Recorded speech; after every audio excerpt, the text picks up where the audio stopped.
साथियों, गीता प्रेस ने अपने 100 वर्षों की ये यात्रा एक ऐसे समय में पूरी की है जब देश अपनी आजादी के 75 वर्ष मना रहा है। इस तरह के योग केवल संयोग नहीं होते। 1947 के पहले भारत ने निरंतर अपने पुनर्जागरण के लिए अलग अलग क्षेत्रों में प्रयास किए। अलग अलग संस्थाओं ने भारत की आत्मा को जगाने के लिए आकार लिया। इसी का परिणाम था कि 1947 आते आते भारत मन और मानस से गुलामी की बेड़ियों को तोड़ने के लिए पूरी तरह तैयार हो गया। गीता प्रेस की स्थापना भी इसका एक बहुत बड़ा आधार बनी। 100 साल पहले का ऐसा समय जब सदियों की गुलामी ने भारत की चेतना को धूमिल कर दिया था। आप भी जानते हैं कि इससे भी सैकड़ों साल पहले विदेशी आक्रांताओं ने हमारे पुस्तकालयों को जलाया था। अंग्रेजों के दौर में गुरुकुल और गुरु परंपरा लगभग नष्ट कर दिए गए थे। ऐसे में स्वाभाविक था कि ज्ञान और विरासत लुप्त होने की कगार पर थे। हमारे पूज्य ग्रंथ गायब होने लगे थे। जो प्रिंटिंग प्रेस भारत में थे वो महंगी कीमत के कारण सामान्य मानवी की पहुंच से दूर थे। आप कल्पना करिए, गीता और रामायण के बिना हमारा समाज कैसे चला रहा होगा। जब मूल्यों और आदर्शों के स्रोत ही सूखने लगे तो समाज का प्रवाह अपने आप थमने लगता है। लेकिन साथियों, हमें एक बात और याद रखनी है। हमारे भारत की अनादि यात्रा में ऐसे कितने ही पड़ाव आए हैं जब हम और ज्यादा परिष्कृत होकर के निकले हैं। कितनी ही बार अधर्म और आतंक बलवान हुआ है। कितनी ही बार सत्य पर संकट के बादल मंडराए हैं। लेकिन तब हमें श्रीमद् भागवत गीता से ही सबसे बड़ा विश्वास मिलता है। यदा यदा ही धर्मस्य ग्लानिर्भवति भारत अभ्युत्थानम अधर्मस्य तदात्मानं सृजाम्यहम्। अर्थात जब जब धर्म की सत्ता पर, सत्य की सत्ता पर संकट आता है तब तब ईश्वर उसकी रक्षा के लिए प्रकट होते हैं। और गीता का 10वां अध्याय बताता है कि ईश्वर कितनी ही विभूतियों के रूप में सामने आ सकता है। कभी कोई संत आकर समाज को नई दिशा दिखाते हैं तो कभी गीता प्रेस जैसी संस्थाएं मानवीय मूल्यों और आदर्शों को पुनर्जीवित करने के लिए जन्म लेती है। इसलिए ही 1923 में जब गीता प्रेस ने काम करना शुरू किया तो भारत के लिए भी उसकी चेतना और चिंतन का प्रवाह तेज हो गया। गीता समेत हमारे धर्म ग्रंथ फिर से घर घर गूंजने लगे। मानस फिर से भारत के मानस से हिलमिल गई। इस ग्रंथों से पारिवारिक परंपराएं और नई पीढ़ियां जुड़ने लगी।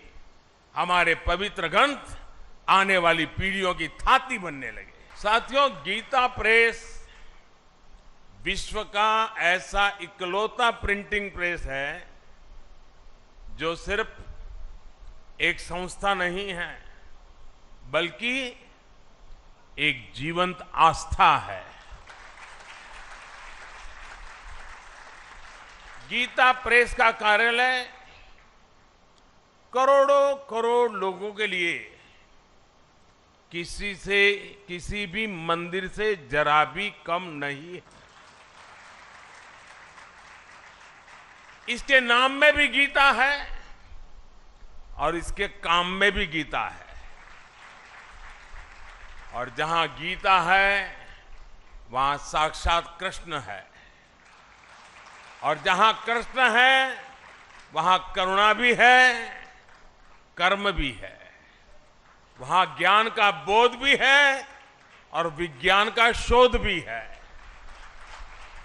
क्योंकि गीता का वाक्य है वासुदेवः सर्वम, वासुदेवः सर्वम, सब कुछ वासुदेवमय है, सब कुछ वासुदेव से ही है, सब कुछ वासुदेव में ही है।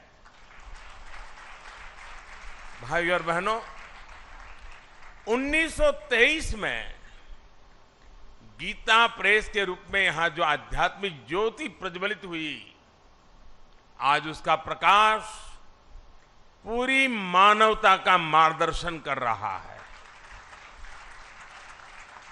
हमारा सौभाग्य है कि हम सभी इस मानवीय मिशन की शताब्दी के साक्षी बन रहे हैं। इस ऐतिहासिक अवसर पर ही हमारी सरकार ने गीता प्रेस को गांधी शांति पुरस्कार भी दिया है। गांधी जी का गीता प्रेस से भावनात्मक जुड़ाव था। एक समय में गांधी जी कल्याण पत्रिका के माध्यम से गीता प्रेस के लिए लिखा करते थे और मुझे बताया गया कि गांधी जी ने ही सुझाव दिया था कि कल्याण पत्रिका में विज्ञापन न छापे जाएं। कल्याण पत्रिका आज भी गांधी जी के उस सुझाव का 100% अनुसरण कर रही है। मुझे खुशी है कि आज ये पुरस्कार गीता प्रेस को मिला है। ये देश की ओर से गीता प्रेस का सम्मान है, इसके योगदान का सम्मान है और इसकी 100 वर्षों की विरासत का सम्मान है। इन 100 वर्षों में गीता प्रेस द्वारा करोड़ों करोड़ों किताबें प्रकाशित हो चुकी है। आंकड़ा कभी कोई 70 बताता है, कोई 80 बताता है, कोई 90 करोड़ बताता है। ये संख्या किसी को भी हैरान कर सकती है। और ये पुस्तकें लागत से भी कम मूल्य पर बिकती हैं, घर घर पहुंचाई जाती है। आप कल्पना कर सकते हैं इस विद्या प्रवाह ने कितने ही लोगों को आध्यात्मिक बौद्धिक तृप्ति दी होगी, समाज के लिए कितने ही समर्पित नागरिकों का निर्माण किया होगा। मैं उन विभूतियों का अभिनंदन करता हूं जो इस यज्ञ में निष्काम भाव से बिना किसी प्रचार के अपना सहयोग देते रहे हैं। मैं इस अवसर पर सेठ जी, श्री जयदयाल गोयनका जी और भाई जी श्री हनुमान प्रसाद पोद्दार जैसी विभूतियों के प्रति अपनी श्रद्धांजलि भी अर्पित करता हूं।